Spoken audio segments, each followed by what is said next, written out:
Task management dB contact, ये हो गया, एंड डीबी कॉन्टेक्स्ट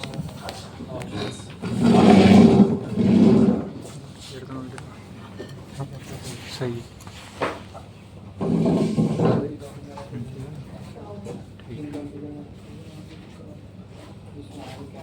थोड़ा सा एक साइड ज़्यादा फ्रेम दोनों थोड़ा सही है, ठीक है।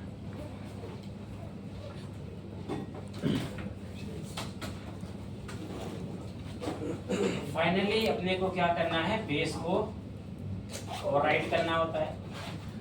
ये बेस इसका जो है वो ओवरराइड हो गया है।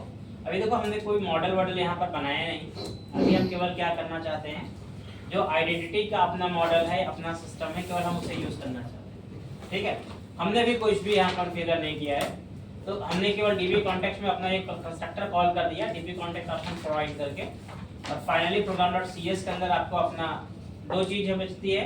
यहाँ पर आपको अपना सर्विस कॉन्फ़िगर करनी होगी, और दूसरा ऐप स्ट्रिंग.json के अंदर आपको ये कनेक्शन स्ट्रिंग सेट करनी होगी। ठीक है, तो connection string you know already that, connection string कैसे सेट करते हैं यहाँ पर, सो डीबी कनेक्शन, यहाँ पर आप अपना कनेक्शन, ठीक है। यहाँ मैं एक सर्वर क्रिएट कर, आई मीन डेटाबेस से क्रिएट कर देता हूँ डायरेक्टली, और सर्वर एक्सप्लोर पे जा करके डेटा कनेक्शन पे जाके right click, create new SQL server database. Server का नाम यहाँ से देख लेते हैं क्या है,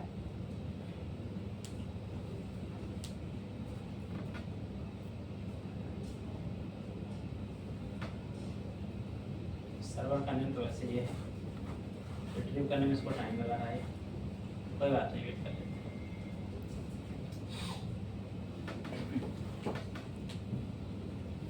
तो अभी अपना पर्पस इतना रहेगा कि जो बेसिक फंक्शनैलिटी है आइडेंटिटी की, वो कैसे काम करती हैं, उसकी अंडरस्टैंडिंग क्या है। SQL server I mean express it's 2019 यही चल रहा है यहाँ पे,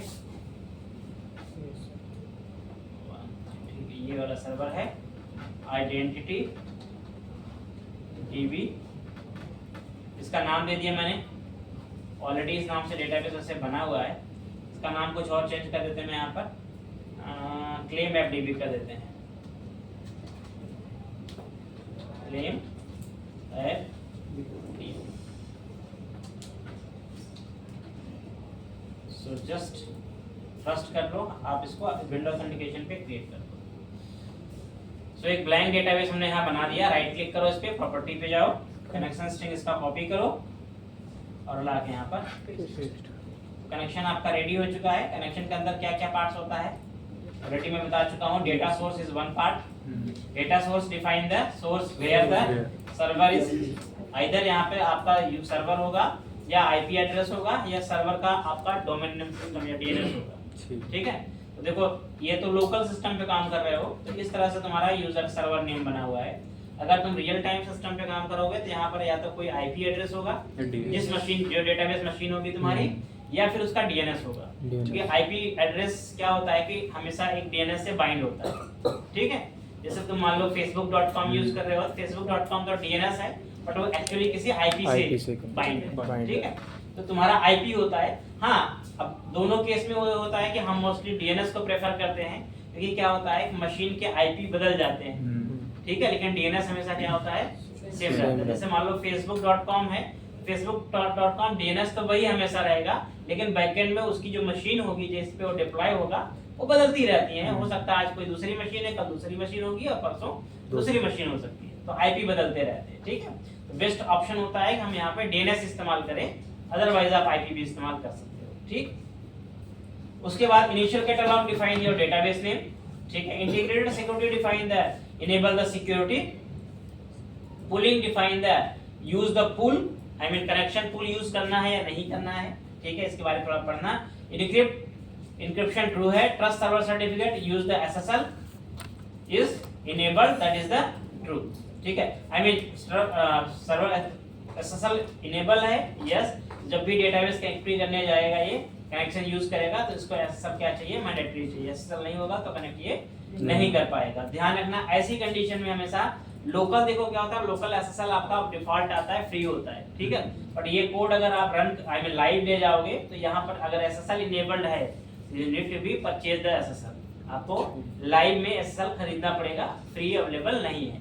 कुछ हद तक फ्री होता है डेमो पर्पस से, बट उसके बाद आपको परचेज करना पड़ेगा, ठीक है। ये हमारा कनेक्शन हो गया। आफ्टर दैट क्या करना है, आपको अपना कॉन्फ़िगरेशन इनेबल करना है, कहाँ पर, आपकी program.csv यही करते हैं, ठीक है। यहाँ करने का सोर्स क्या होता है, एक छोटे से एग्जांपल से मैं बताता हूँ यहाँ पे।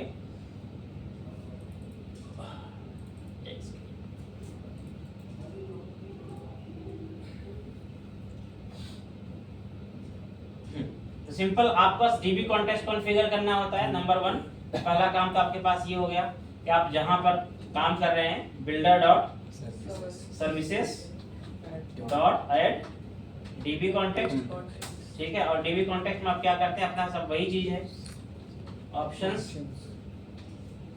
ठीक है। और एग्जैक्टली डीबी कॉन्टेक्स्ट में आपका कॉन्टेक्स्ट टाइप आपका हो गया, क्या हो गया यहाँ पर, टास्क मैनेजमेंट डीबी कॉन्टेक्स्ट, ये आपका रहा इस तरह से। देन आपका यहाँ पे जाएगा कॉलबैक, इस कॉलबैक के अंदर आपका क्या होगा, options dot use SQL server. अब यूज एसक्यूएल सर्वर में आपका आ जाएगा connection string configuration, I mean यहाँ पर हो गया builder dot configuration dot get connection string, और आपने यहाँ पर अपना सर्वर का जो भी कनेक्शन स्ट्रिंग का नाम था वो आपने पास कर दिया। ये आपका सर्वर यहाँ पर क्या हो जाएगा, कनेक्ट हो गया, मतलब डेटाबेस आपका प्रोवाइड हो गया। अब चूंकि यहाँ पर एक काम और कर रहे हैं, आप आइडेंटिटी यूज कर रहे हैं, तो आपको आइडेंटिटी इनेबल करना है, और उसके लिए आपको एक लाइन का कोड लिखना पड़ेगा। सबसे पहले तो ये लाइन का कोड लिखना होगा। ये लाइन कोड क्या है मैं समझाता हूँ, builder dot services dot identity add identity, ठीक है। और यहाँ पर आपको, क्योंकि मैंने बताया कि देखो आइडेंटिटी की मेन 2 क्लासेस होती हैं, एक होता है आइडेंटिटी यूजर, एक होता है आइडेंटिटी रोल, ठीक है। 2 क्लासेस मेन है। तो first is the identity user and second is the identity role. 2 ये क्लासेस हैं। जो आइडेंटिटी यूजर है ये यूजर मैनेज करने का काम करेगा, आइडेंटिटी रोल जो है ये रोल मैनेज करने का काम करेगा। ये 2 क्लासेस मेन हैं। उसके बाद आपका वही डीबी कॉन्टेक्स्ट क्लास का नाम, तो आपका टास्क मैनेजमेंट डीबी कॉन्टेक्स्ट, और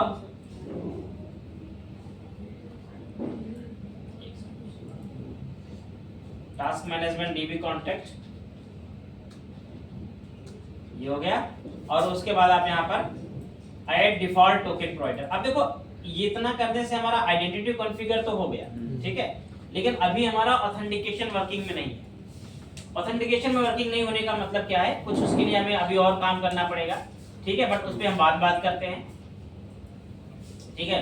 अभी हम इतना करके क्या कर सकते हैं, माइग्रेशन कर सकते हैं। सो अगर मैं इतना करके माइग्रेशन करूंगा तो इस सिचुएशन में क्या होगा, जो मेरा डेटाबेस होगा उसके अंदर मुझे सारे ऑब्जेक्ट यानी कि जो आइडेंटिटी के फीचर है वो जनरेट होके मिलेंगे। कैसे मिलेंगे, सबसे पहले ये चीज देखते हैं। तो सबसे पहले मैं डेटाबेस यहाँ से कनेक्ट कर लेता हूँ, देख लेते हैं अभी डेटाबेस में क्या है, आफ्टर माइग्रेशन क्या होगा।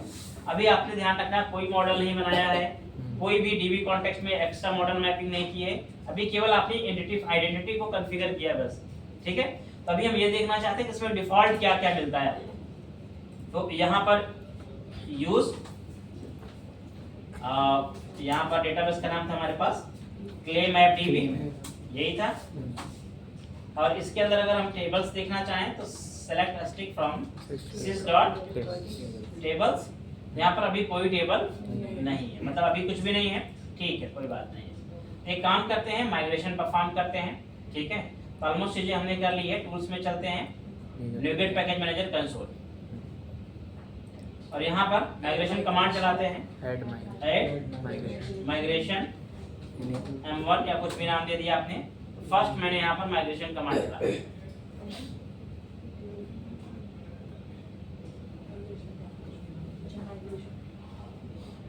फर्स्ट बिल्ड करेगा ये एंड देन माइग्रेट करेगा। माइग्रेशन हो गया, आफ्टर दैट अपडेट डेटाबेस, ये कमांड आपने चलाई। बस ये कमांड चलते ही आपका क्या हो गया, जो भी माइग्रेशन बना होगा वो आपका काम कर जाएगा यहाँ पे। तो देखो कुछ जनरेट कर रहा है बैकग्राउंड में, ठीक है, इसने अपना काम कर दिया। अब क्या काम किया इसने, चलो फिर से यही कमांड चलाते हैं, डेटाबेस चेक करते हैं यहाँ पर क्या हुआ है। F5 प्रेस किया, देखो इतनी सारी टेबल्स बन के आ गई। आपने कोई मॉडल नहीं बनाया था, आपने कोई टेबल कॉन्फ़िगर नहीं की थी, ये आइडेंटिटी ने अपनी सारी टेबल बनाई है। ठीक है, तो जो भी यहाँ पर यूजर मैनेजमेंट से रिलेटेड चीजें हैं उन सब के लिए टेबल ऑलरेडी बन गई। माइग्रेशन हिस्ट्री तो बाय डिफॉल्ट बनती है, बट उसके बाद ये जितनी भी 7 टेबल हैं, ये टोटल 7 टेबल, ये आपका बाय डिफॉल्ट आइडेंटिटी क्रिएट करता है। ठीक है, अब इन टेबल्स का यूज आप यूजर को क्रिएट करने के लिए, यूजर को अपडेट करने के लिए, उसका रोल क्रिएट करने के लिए, रोल असाइन करने के लिए, लॉगिन करने के लिए, टोकन मैनेज करने के लिए, सब चीजों के लिए आपका ये बना हुआ है। ठीक है, अब देखो यहाँ पर अगर आप चेक करोगे, सबसे पहले ASP.NET यूजर्स में चेक कराता हूँ इस टेबल के बारे में। तो सेलेक्ट S3 फ्रॉम, देखो इसके अंदर क्या क्या चीजें बनी है ASP.NET यूजर्स। तो अगर आप इसमें देखेंगे, मैं Alt F1 कर दूंगा तब भी चलेगा ये। यहाँ पर देखोगे तो इस टेबल में आपको कितने कॉलम बने हुए मिले। देखो ये सब कॉलम आपको आइडेंटिटी क्या कर रहा है, क्या समझा भाई, आइडेंटिटी क्या कर रहा है यहाँ पे? आइडेंटिटी हेल्प्स हम रोल्स वगैरह प्रोवाइड करें, सर टेबल्स बना के दे रहा है, प्रीडिफाइंड सेट एनवायरनमेंट देता है इसमें यूजर से कोई भी उसका रोल असाइन करने की या लॉगिन या फिर लॉग आउट, उसमें यूजर की इन्फॉर्मेशन सेव होगा सारी टेबल्स में। ऑथेंटिकेशन प्रोवाइड करना है, उसका पर्पस हो सकता है। आइडेंटिटी क्या है एक्चुअली में समझना। यूजर मैनेजमेंट के लिए आइडेंटिटी कंप्लीटली एक फ्रेमवर्क है जिसका प्रयोग आप यूजर मैनेजमेंट लिए करते हैं। ठीक है, जैसा मैंने पिछले टाइम तुम्हें डेफिनेशन में दिखाया भी था, आइडेंटिटी के बारे में बोला भी था, पढ़ ले, तुम पढ़ते हो नहीं, समस्या तुम्हारी यही है। आइडेंटिटी की वेबसाइट है,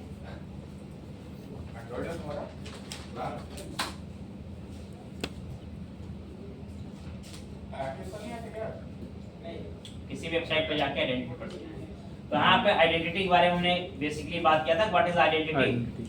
identity is a membership management system. ठीक है, ये एक मेंबरशिप मैनेजमेंट सिस्टम है that provide functionality to application such as, क्या क्या फंक्शनैलिटी प्रोवाइड कर रहा है? User registration, sign in, sign out, password recovery, account lockout, account verification via SMS and email, role based authentication, claim based authentication, third party authentication, external authentication, two factor authentication etcetera. ठीक है, ये जो 2-3 line है इसे तुम्हें बिल्कुल याद होना चाहिए कि ये क्या है एक्चुअल में आइडेंटिटी। आइडेंटिटी यहाँ पर क्या है? एक फ्रेमवर्क है जो मेंबरशिप मैनेजमेंट सिस्टम जिसे हम बोलते हैं, जिसका काम है मेंबरशिप मैनेजमेंट सिस्टम प्रोवाइड करना। अब इस मेंबरशिप मैनेजमेंट सिस्टम के अंदर बहुत सारी चीजें आती हैं। तो आपको नया यूजर क्रिएट करना है, यूजर को लॉगिन कराना है, यूजर लॉगआउट कराना है। ठीक है, आजकल एप्लीकेशन के अंदर अगर हम यूजर को लॉगिन कराने की बात करें, यूजर लॉगआउट करने की बात करें, तो बहुत अलग अलग तरीका है, बहुत अलग अलग तरीका है। कहीं तुम देखोगे आजकल कहीं गूगल से, फिर फेसबुक से ऑथेंटिकेशन हो रहा है, लॉगिन हो रहा है यूजर, कहीं मोबाइल में OTP डाल के हो रहा है, कहीं माइक्रोसॉफ्ट का ऑथेंटिकेटर यूज हो रहा है। तो बहुत अलग अलग सिस्टम चल रहा है इंडस्ट्री के अंदर। तो ये आपको सभी सिस्टम प्रोवाइड करता है। अगर आप इसको यूज करते हो तो इसमें आपका ऑल इन वन सॉल्यूशन है। ये प्राइमरी की वगैरह भी वो वाला भी प्रोवाइड कराता है, जिसमें मतलब कि एक की जनरेट होती है, वो की स्टोर करते हैं, फिर बाद में अगर आता है तो की वैल्यू देते हैं। जैसे ब्लॉकचेन का होता है एक तरीके से, क्रिप्टोग्राफी ना, हाँ मतलब क्रिप्टो स्टाइल है। वो टोकन बेस्ड मैनेजमेंट सिस्टम होता है। टोकन जो होता है वो इसमें अवेलेबल है, बट उसके लिए यहाँ पर एक और फ्रेमवर्क हम यूज करते हैं रियल टाइम में, जिसको हम JWT बोलते हैं। ठीक है, हाँ, तो उसको हम जेसन वेब टोकन यूज करेंगे, उसका पर्पस अलग हो गया। हाँ, काम ये करेगा एक्चुअली, टोकन बनाने का काम JWT करेगा, बाकी उसको ऑथेंटिकेट मैनेज यही करेगा। ठीक है, उसे मैनेज यही, कंट्रोल यही करेगा। तो इसमें बहुत सारा फीचर है। आजकल देखो थर्ड पार्टी ऑथेंटिकेशन होता है, ईमेल बेस्ड ऑथेंटिकेशन होता है, रोल बेस्ड ऑथेंटिकेशन होता है, टू फैक्टर ऑथेंटिकेशन होता है, बहुत सारे टाइप के ऑथेंटिकेशन चल रहे हैं इंडस्ट्री में। प्रोजेक्ट अलग अलग पर्पस, सिक्योरिटी पर्पस यूज कर रहे हैं। किसी को ज्यादा सिक्योर चाहिए तो अब टू फैक्टर इनेबल कर देता है।